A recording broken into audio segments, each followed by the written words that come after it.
दीपक जैसानी साहब पेशे से चार्टर्ड अकाउंटेंट हैं और 16 साल से ज़्यादा का लंबा गहरा अनुभव कैपिटल मार्केट्स का रखते हैं। Head of retail research HDFC securities से है। सर बहुत बहुत स्वागत है। Good morning. समय देने के लिए आपका बहुत बहुत धन्यवाद सर। My pleasure. बड़े दिनों बाद आज थोड़ा हल्का फुल्का बाजार में करेक्शन देखने को मिल रहा है। खैर आपसे मुझे थोड़े लॉन्गर टर्म की बात करनी है। लाइफ हाई के आसपास है और दोनों तरफ लोगों का एक तरफ कॉन्फिडेंस है कि लाइफ हाई और दूसरी तरफ डर भी बड़ा लगता है कि अब क्या। सर क्या कैसे समझा जाए बाजार के आगे के डायरेक्शन को, आपको क्या लग रहा है? Good morning. नाउ हमारे मार्केट्स काफी अच्छा परफॉर्म कर चुके हैं अब तक। हमें पता है जून 22 और मार्च 23 के बॉटम बनने के बाद कोई साइजेबल करेक्शन आज तक नहीं आया है।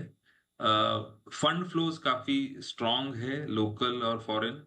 ये एक बड़ा कारण है मार्केट में बड़ी करेक्शन नहीं आने के लिए। नाउ ट्रेडिशनली हमने देखा, हिस्टोरिकली जब भी यूएस फेड रेट कट शुरू होता है तभी ग्लोबल मार्केट्स का एक टॉप जैसे बन जाता है अराउंड दैट टाइम, और उसके बाद शायद एक लंबा करेक्शन ग्लोबली सब जगह होता है। तो हम भी वो पीरियड के नजदीक आ रहे हैं। सितंबर 17-18 को यूएस फेड की मीटिंग है, तो और 10-12 दिन का टाइम है।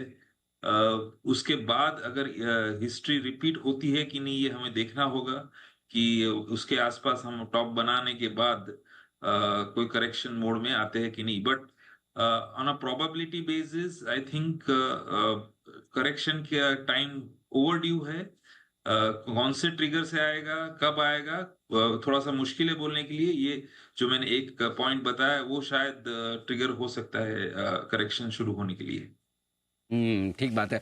ग्लोबल मार्केट्स को कैसे देख रहे हैं सर? क्योंकि अब एक तरफ अमेरिका में लोगों को उम्मीद है कि भाई ब्याज दरें घटना शुरू होगी तो कुछ बेहतर होगा, दूसरी तरफ थोड़ा डर भी लग रहा है कि ब्याज दरें घटने की शुरुआत के साथ ही सारी अच्छी खबरें खत्म ना हो जाए, गिर ना जाए। आप कैसे देखते हैं sir? So basically, mostly buy on news and buy on expectation and sell on news होता है अपने मार्केट में। तो इस बार भी यही होने की उम्मीद है। अगर रेट कट 25 बेसिस पॉइंट के बदले 50 बेसिस पॉइंट आ गया तो वरी करने का और एक कारण बन जाता है कि अभी यूएस मार्केट्स और या यूएस इकोनॉमी में बहुत ज्यादा ट्रबल है, उसके कारण 50 बेसिस पॉइंट का कट आया है कि नहीं। सो ये हमें देखना पड़ेगा। बट मोस्टली तो I think sell on news type situation हो सकती है। ओके, सेल ऑन न्यूज़ की सिचुएशन होने की संभावना ज़्यादा है। Mid cap small cap share भी अच्छी तेजी में रहे हैं भारतीय बाजारों में। सर वहां पर क्या व्यू है? बाय सेल होल्ड कैसे देखें? So typically mid and small caps are high beta stocks as compared to the large caps. So लेकिन लार्ज कैप में ओवर ओनरशिप है इंस्टीट्यूशनों की। सो अगर लॉजिकली देखें तो स्मॉल एंड मिड कैप्स बढ़ने में भी ज्यादा बढ़ते हैं और घटने में भी ज्यादा घटते हैं। लेकिन अगर फंड का सेलिंग जोर से आता है तो beyond a point I think small and mid cap में गिरावट थोड़ी रुक सकती है और फ्रंट लाइन स्टॉक्स में थोड़ी सी एक्सटेंड हो सकती है। सो इनिशियली दोनों घट घट सकते हैं। बट अगर फंड आउटफ्लो शुरू रहे, कंटिन्यू रहे, तो शायद फिर स्मॉल एंड मिड कैप में नीचे के लेवल से बॉटम फिशिंग होने की संभावना रहती है। ओके, तो ये आपके लिए स्मॉल मिड कैप शेयरों पर आए। अच्छा बताएं सर, भारतीय बाजारों में निवेश करना हो तो कहाँ मौके आपको इस वक्त नजर आते हैं?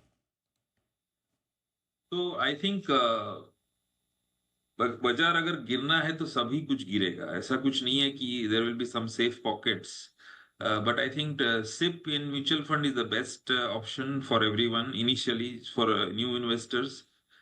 उसके बाद अगर सेक्टर वाइज देखें तो मेरे ख्याल से ऑयल एंड गैस है जो अभी तक खास चला नहीं है। आईटी है, वहां पे भी थोड़ी सी गिरावट तो आ ही सकती है, लेकिन काफी पिट चुका है। एफएमसीजी और कंज्यूमर ड्यूरेबल्स, सो बेसिकली ये रूरल जो रिसर्जेंस है उसके ऊपर जो डिपेंडेंस है, वो 3-4 सेक्टर थोड़े अच्छे लग रहे हैं। गिरेंगे तो वो भी, लेकिन शायद दूसरों से कम गिरेंगे। ओके, तो ये आपके लिए कुछ एक सेक्टर्स हैं जो थोड़े कम गिरेंगे, लेकिन गिरना तो निश्चित है। और गिरने की लीडरशिप कहाँ से आ सकती है? कमजोर होंगे तो कौन ज्यादा होंगे sir? I think metals and capital goods, metals, capital goods and realty to some extent, ये तीन सेक्टर शायद लीड करेंगे फॉल में। परफेक्ट। मेटल्स, कैपिटल गुड्स, यहाँ पर वैल्यूएशन थोड़े से महंगे हैं मेटल ग्लोबल मार्केट की वजह से। बहुत बहुत धन्यवाद जसानी साहब, आपने समय दिया और विस्तार से बाजार के डायरेक्शन पर, चाहे वो ग्लोबल मार्केट्स हो, हमारे मार्केट्स हो, साथ ही निवेश के मौके और कहाँ रहना है सावधान, सारी चीज़ें आपको जसानी साहब ने एकदम अच्छे से समझाई। शुक्रिया सर आज हमें समय देने के लिए। बाद